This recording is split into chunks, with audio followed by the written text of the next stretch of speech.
plan A, the conflict way, would just be to say, you're rotten such and such and I'm done with you. And that would naturally lead to rupture, right? So then the process has to be, how do I speak to my very real upset in a way that creates an openness in him to changing the behaviour, right? That's what we're looking for. Hello and welcome to Separate Bathrooms. We'd like to acknowledge the Gadigal People of the Eora Nation, the traditional custodians of this land, and pay our respects to the elders, both past and present. This is part 2 of the James Fish Gill chat. I'm Daddo. Oh yeah, and I'm Daddo. That might be important. I got so excited because I want to get into part 2 of James. He's just amazing. Yeah, if you didn't listen to part 1, maybe just go back and have a listen to that. Definitely. So you can get used to his very calming and all tones. the information. It's so good. So listen to part 1 and then check out this one, part 2, because we've got your listener questions today.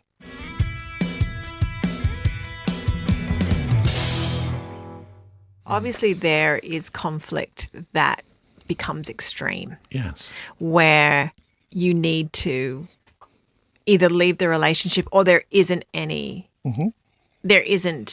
understanding, perhaps. Yes. Or is there? I mean, is there always going to be an understanding from someone's point of view? Can you get into the mind or the heart of someone that's really, really creating like severe conflict in the relationship? Yes. I mean, in the thousands or tens of thousands of conversations I've had in this work, I'm yet to discover a moment where mutual understanding could not be reached. Really? However, like you point to, Elle, it may be that the relationship has gone so far down the pathway of conflict and the behaviour had become like so hurtful. I won't use the term abusive or toxic because they're labels that tend to spell out a dynamic, but hurtful, where what they're doing is hurtful to us, what we're doing is hurtful to them. We're so lost in that we simply don't feel safe enough to open a space for mutual understanding to arise. Right. So I can totally understand how people say, I had to cut that person out of my life. We have every right to decide. I tend to call it, at what distance do you need that person's unskillful expressions of their yearning and pain? Okay. Because their behaviour is simply an expression of what they're hoping for and what they're suffering with. Yep. Always. That's what behaviour actually is. I'm not asking you to condone the behaviour. But the work of compassionate communication just says it came from somewhere and we can get curious about where it comes from. We can condemn the behaviour while staying deeply compassionate to their yearning and pain. So I can come to a resolution in my life that the way person A goes about expressing their longing for connection, or the way that they go about needing their very real pain seen by me and others, creates so much pain for me that I can't be around it. Yeah. But that doesn't mean that they're a toxic person or a control freak or a bully or a narcissist. It means that they are unskillfully going about expressing their yearning and their pain. And then I get to be close or far away. You know, the work of conscious communication really unveils the fact that we are all longing and suffering. Yeah. And our behaviour and our language is either a skillful or more usually, an unskillful expression of that. Think about, here's 3 questions that I ask people to go a little bit deeper, because there'll be people saying, yeah, Fish, but what about people who are actually abusive, right? Here's 3 questions that might let you in on what their heart actually wanted behind doing outrageously hurtful things. We're not condoning the behaviour. Sure. Question number 1. What pain might they have been wanting to express? So have you guys ever said or done something to someone just in the effort to have your pain expressed. Later you're like, oh my God, I can't believe I said that hurtful thing, and you want to clean it up maybe. But we often go about trying to express our pain. That's the heart yearning to be expressed. All hearts. Some of us do it radically, some of us do it kindly. Like, I'm not saying that we're all skillful at it. Yeah. So question 1 is, what pain were they wanting to feel expressed in? Question number 2 is, what pain were they wanting to get out of?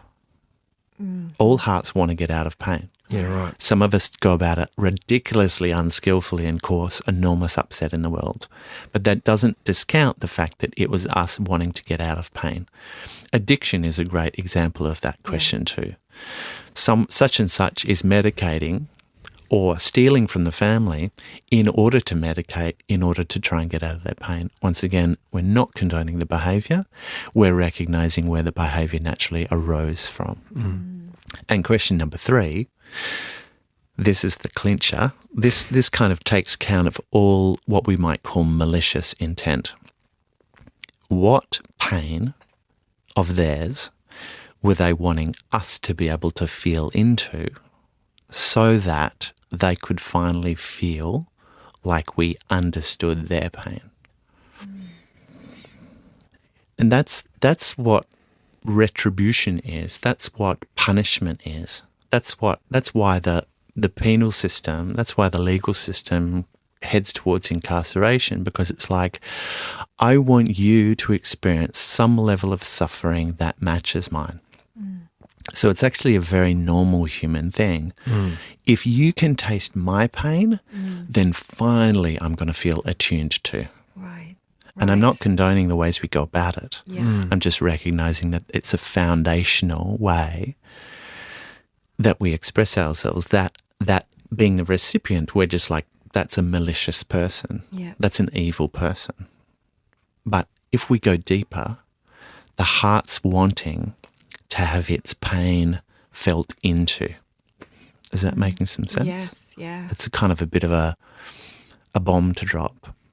And when I share that with the world, if you don't understand the depth of this work, if you don't understand all 4 truths, that we're always aiming to hold all 4 truths, your yearning, my pain, my yearning, your pain, then me talking about malicious intent that way can seem like I'm saying, it can feel to people like I'm dismissing the very real pain that they've experienced at the hands of those others. Of a perpetrator. Yeah.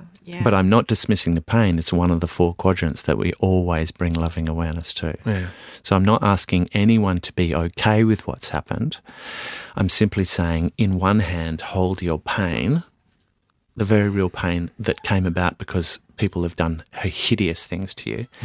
And in the other hand, start to hold, I wonder what their tender heart might have been yearning for in acting or speaking that way. Yeah. Can you, based on what you just heard, Elle, from Fish, is there a moment in that you can recall where you could do that, where you felt someone's wronged you, present company accepted? Accepted. I think you say excluded. Excluded. Not accept. That's what I meant. Too many examples there. But is there a way to do that for you, to acknowledge those 2 aspects and feel better about it? Do you hang on to any? You don't seem to hang on to stuff like pain. You seem to be able to let it go. I feel like I can go back and touch the pain every now and again. Like I can feel like I can touch it. Like it's still left a scar. Yes. But it's not controlling or shaping the way I want to be in the world. Because I feel like if I hold on to it really tight, then I am in distress about it. So, but that's also, I'm also not very skilled at holding my own wound very well. Like you were saying, like I'm often more skilled at holding someone else's action kindly than going and not being able to say, this is how deeply it hurt me. Yes. That's where I sometimes struggle with holding myself in the same kind way as I hold someone who's hurt me. Quite naturally, because your attempts at expressing your very real pain in the past were perhaps met with defensiveness or upset, and it just escalated, or it seemed like they didn't care, or got dismissed or compared against something. And so naturally that pathway of your expression of your pain to someone doesn't feel confident, because it's like, well, it's not going to go very well. What's the point? Yeah. It's not going to... That's why, those of us sitting with upset in relationship, if we don't have that pathway to express it, the relationship is slowly crumbling underneath our feet in resentment. Naturally, not because you want it to, just because you feel untended to and stuck in that feeling. So it does take consciousness, doesn't it? It takes enormous awareness. To be able to be that, empathetic as well. Yes. Because it's easy to just go too hard. Yes. Throw them away, ghost, Exactly. And I'd say that to even the facilitator trainees training, who some of them have been working with me for 3 years now. Right? And sometimes they get on a call and they're like, you know what, I just don't want to do this today. I just want to go back to where I just judged someone as an asshole and ghosted them. And I was like, got it, do it. Yeah. Like it's not wrong. It's just plan A. And you know what it's going to get you. It's just going to get you opposition and alienation. Right. And hurt and disappointment. But it's not wrong. It's natural. It's what everyone's doing. Yep. So you can join the plan A group today, and maybe tomorrow you'll be like, actually, I want to lead this relationship back to love.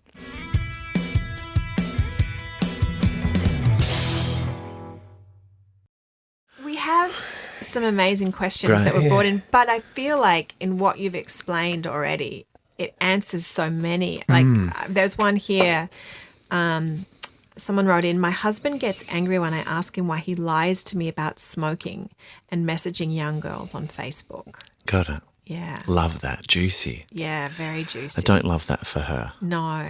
But I love that question. Yeah. Have you got an answer for it or a suggestion for her? Yeah.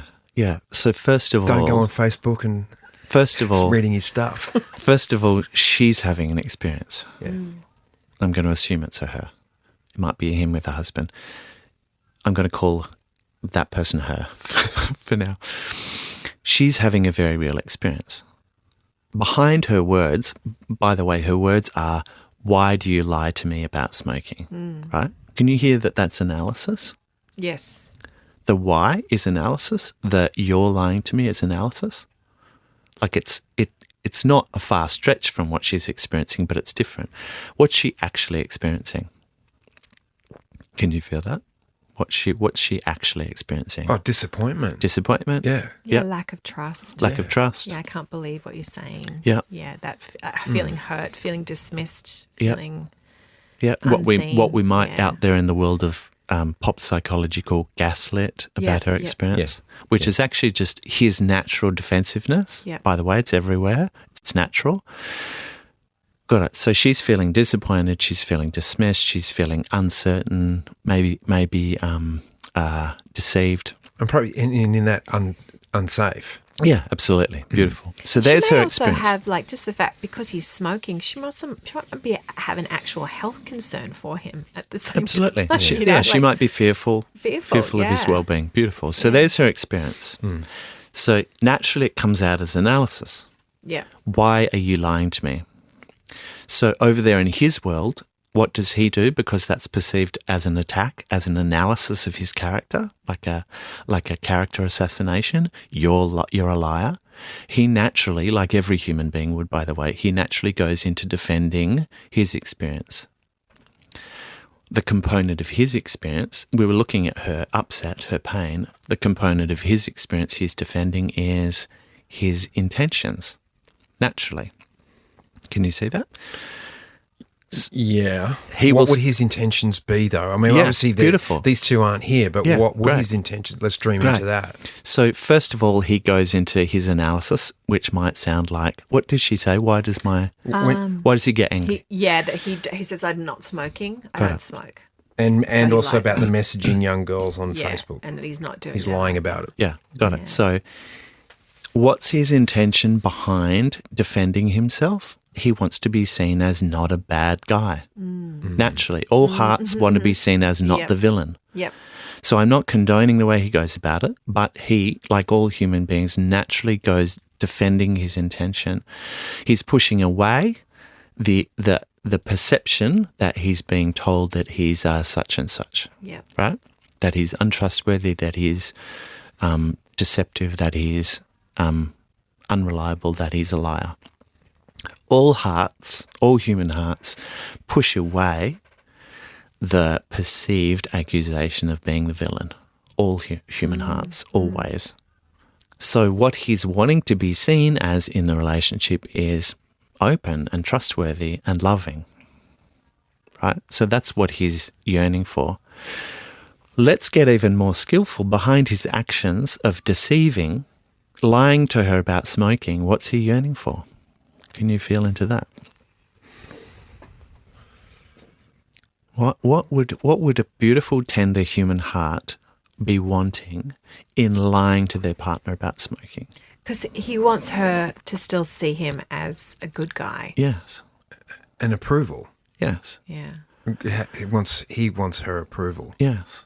So he's going to have to hide what he's That doing. which she disapproves of. Exactly. So he longs to keep smoking, right, because it brings him some sense of satisfaction, and he longs to not be seen as a smoker and to be disapproved of. Yeah. So I'm not saying he's done it skillfully, but there's the yearning behind deception. I want to conceal that which I'm worried about being judged for. Yep. No, I'm not out there going, it's okay to deceive. It's very damaging to the relationship. Yeah. But he doesn't want that damage. It's happening, right. but he's not wanting it. That's not what he's pulling for. He doesn't want to leave her feeling deceived. He wants to conceal the things that might bring him disapproval. Is that making sense? Yeah. And All human hearts do this, more or less. So if he's unreconciled, he wants to smoke and wants to be loved by her. His strategy, unskillful, I'm going to say, but it's a strategy, is I'm going to conceal my smoking. So that's distinct from the pain that's causing her, which is also very real. Yeah. So she could say to him, holding his yearning and her pain, how you go about trying to hide that thing you do to soothe you, hide it from me so that you don't feel my disapproval because that brings you upset and heartbreak. The way you go about doing that leaves me feeling dismissed, untrustworthy and sad and alone. And you would never want that for me. That last little piece recognises what you're hoping for is not my pain. Yes. They're different. Yes. They're distinct. Yeah. So when she does that, she can speak fiercely to her upset, but fiercely to what he's hoping for. I see the extent to which you're desperate to avoid my disapproval, my darling, around something that you feel like you can't give up. But how you do that leaves me feeling an unbearable pain that I won't tolerate. Yeah. So how could we go about getting your need met in a way that doesn't leave me feeling deceived and unsafe? Yeah. Can you feel that? Yeah. Mutual need meeting. Yeah. It's really good. Fish, that question came with two parts. We've dealt Yeah. with the smoking aspect. The other part that I find probably more damaging for our listener is the messaging young girls on Facebook, and how does she go about questioning him on that one? Because, he's dealing with young girls. Because that could be on social media, whatever that is. whole other thing. Like, is he a 50-year-old messaging 13-year-olds? Like, I mean, we're talking about... Yeah.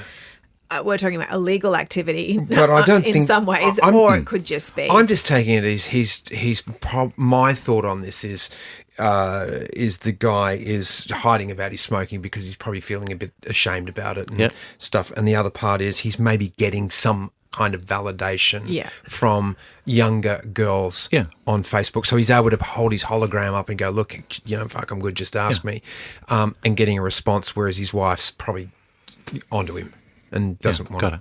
go that way. Yeah, But so the topic of how does she, because this is important, how does she successfully communicate around that upset to him in a way that doesn't lead to greater conflict? Yep. Because plan A, the conflict way, would just be to say, you're rotten such and such and I'm done with you. And that would naturally lead to rupture, right? Naturally. So then the process has to be, how do I speak to my very real upset in a way that creates an openness in him to changing the behaviour, right? That's what we're looking for. In relationship upsets, it's the behaviour that needs to be addressed so that we can take behaviours with each other that leaves each other feeling more safe and loved and understood, right? So the experience she's having, once again, the experience she's having is feeling deceived, feeling uncertain, feeling unsafe, feeling unappreciated, unloved, maybe less than or in competition to. And so she needs to be able to speak directly to that. Unskillfully, she might say, I'm so sick of you messaging other women. And that would just escalate conflict. It's a valid approach, but it would escalate conflict. So instead, she needs to feel the components of her pain. What are they? What do I need to be understood about? And get really clear about, I feel this and this and this and this and this in my experience. And then start to reach into his world on his terms. What's he hoping for? Is he hoping to leave her feeling deceived? Probably not. He's probably going for something that gets his heart something. He might be hoping for excitement. He might be hoping for a sense of like that kind of buzz of attraction. He might be wanting to feel validated in the eyes of other women if it feels like it's gone missing in his relationship. He might be wanting to hide that from her because, once again, he doesn't want to appear like he's some uncaring creep, right? So all hearts want to protect, we want to protect how we're seen by others, particularly those we're in relationship with. So she could say to him something like, holding those two things in equal measure, she could say to him, when you message other women, I can see that your beautiful heart might well be aching to feel that buzz of attraction again, like we used to have. And that I imagine that you want to feel approved of by others. It might even kind of light a fire, like you suddenly feel lovable or sexy or important. The way you're going about that is actually leaving me feeling completely deceived, very unimportant, hurt, sick to my stomach, deeply concerned about the well-being of our relationship. And you would never want that pain for me. You're looking for some bars and you conceal it because you're looking to still occur in my eyes as someone who's wonderful and loving. So how could we go about, or are you willing to go about finding ways that you can start to touch that buzz of attraction and vitality again that flirting gives you, in ways that doesn't bring our relationship into a place of unsafety for me? And that question is the foundation of whether they can or can't repair.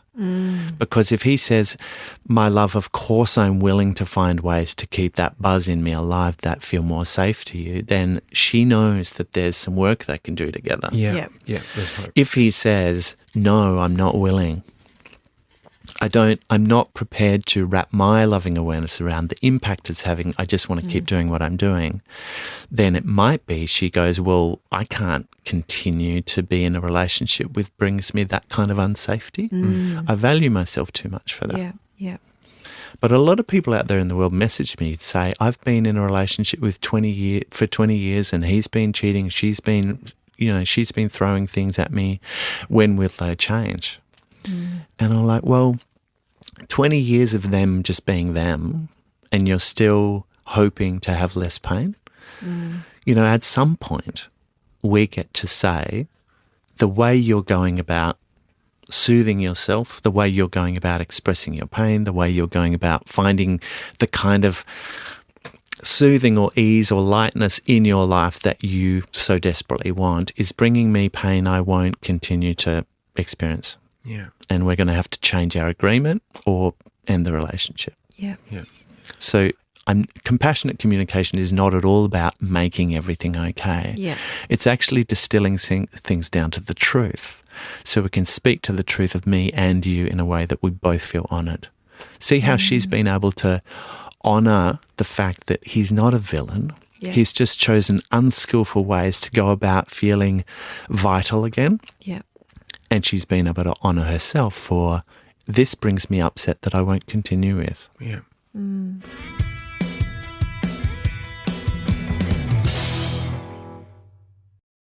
Imagine that in that situation, in that example you gave of a 20-year relationship, or a long-term relationship where people have just sucked it up and gone about whatever they've done, and not been exposed to this example, this action of conscious communication, because they haven't known any better, right? So now what's happening is your work, and other people are doing this work too, I know, are shining a light, the spotlight on it, and it's giving people an opportunity to change and to bring about change. And yet, change can be painful. Really painful.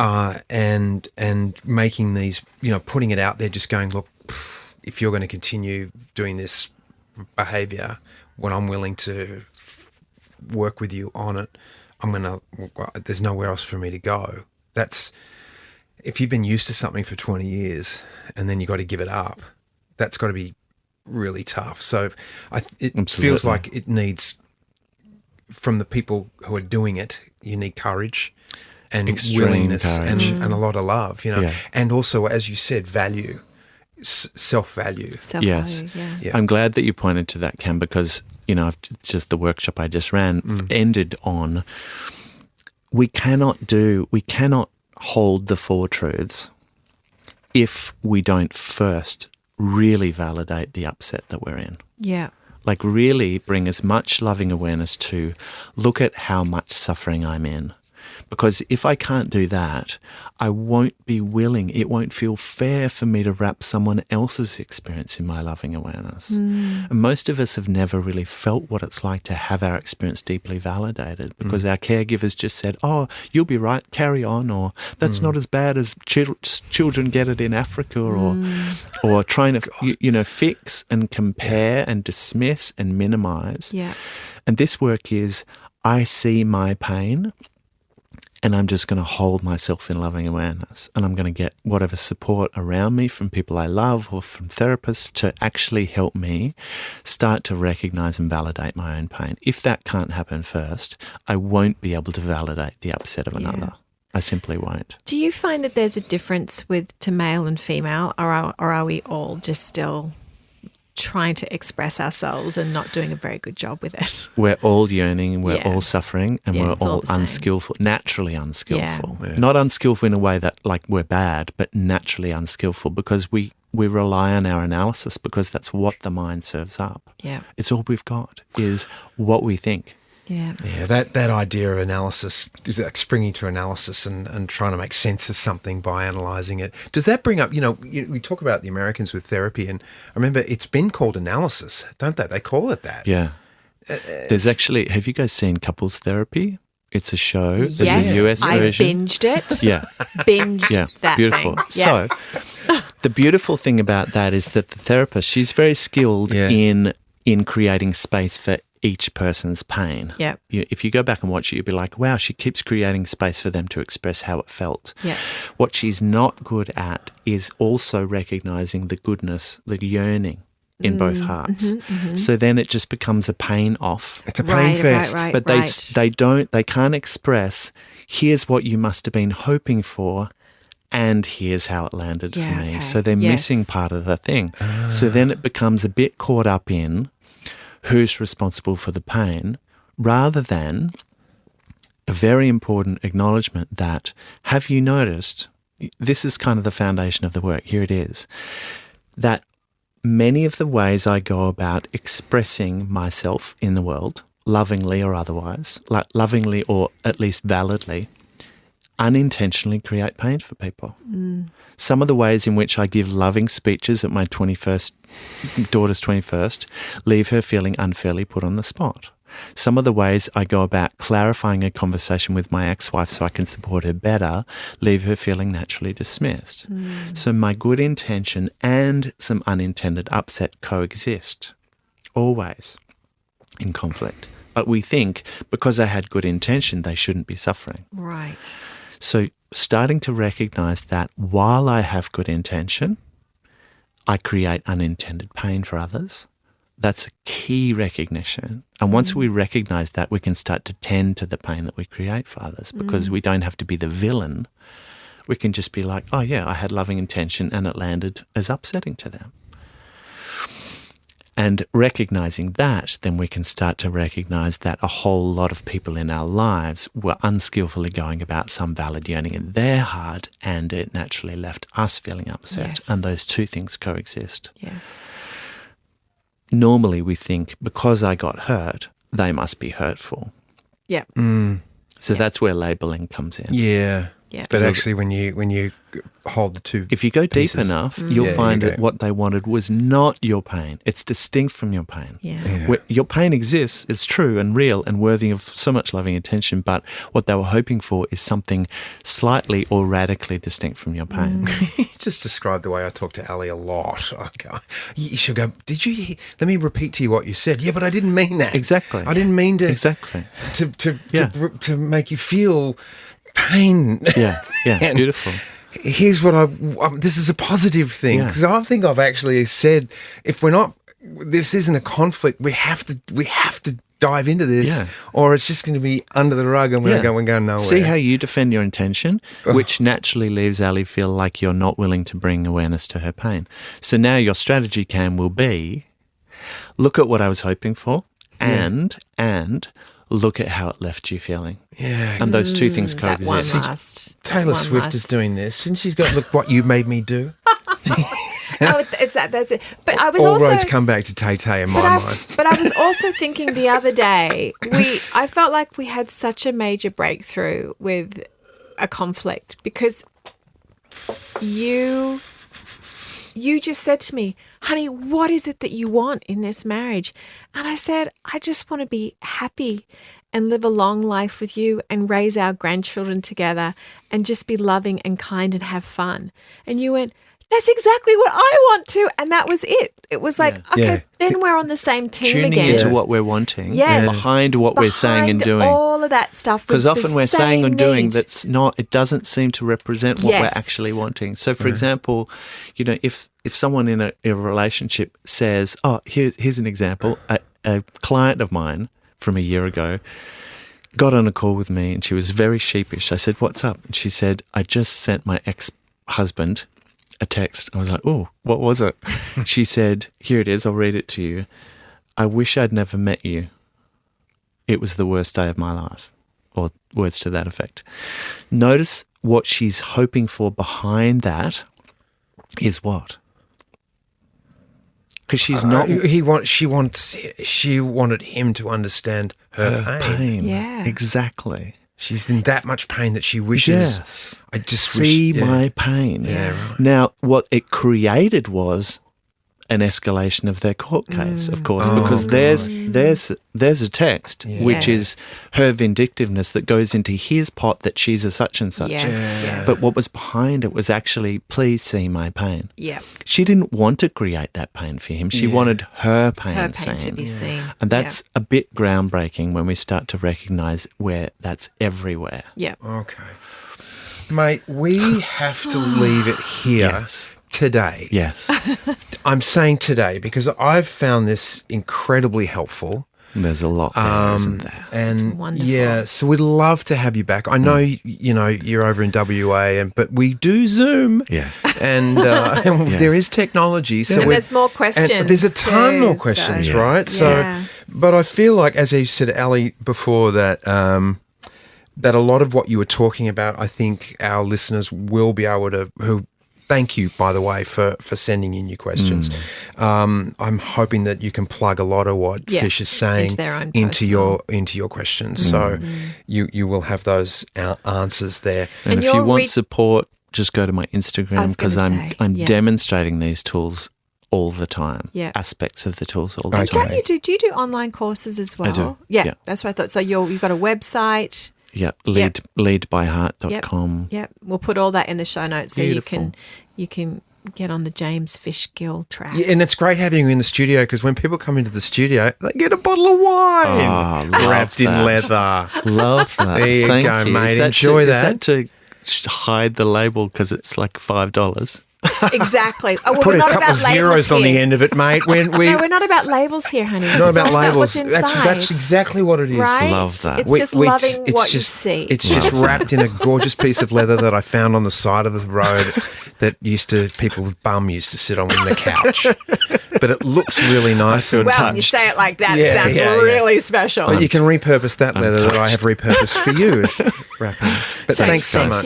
Thank you. Oh, fish. Thank you. Thank you so much. This was really, really beautiful. It's Yeah. so lovely to have you and share your experience and all your knowledge. And I really hope that it's given some hope and some tools to people listening. Yeah. Thanks for having me. We're opening and we're staying open as we close. Yeah. Very good. Yeah. Peace on earth. This is how we grow peace on earth. Yeah. Because it doesn't happen because of what other people do. It happens right here, right now in our relationships. Thank you. Thank you. Mic drop. It's a lot to digest. Yeah, that's why I know I kept sort of stopping it to ask for clarification. That was as much for me to sort of just go, oh, hang on, I need a place to put all this stuff. So yeah, analysis. I realise how much I analyse situations. I think we all and label. do. From what James was saying, it's the natural human experience. So to hear him unravel that and unpick that and explain that we were just saying, the concept is actually really simple. Yeah. And makes so much sense, though it's how to get to that experience really takes a lot of courage and a lot of consciousness. Yeah. And willingness too. Yeah. You need to be willing to really, really stay connected to your heart and who you are. And I love it. I love what he was saying. I thought it was so beautiful. And it's worth it too. It's worth the effort. And it's almost, I also like that he said, that way's a very good way, or, that way's, there's no, it's kind of like there are mistakes, mistakes, but there are better ways to do things. Yeah. And I think that what we've just been example over the last little while is a better way to do things. Yeah. James Gill, James Fish Gill, you can find out more about him in our show notes. His Instagram, and as he said, he's giving active examples of what he's talking about all the time. He's quite prolific, rather. Both proficient and prolific. Yeah. No, he's very good. He's great. What a lovely guy, and we can't wait to have him back on. Indeed. Thanks so much for listening, and we'll catch you next time on Separate Bathrooms.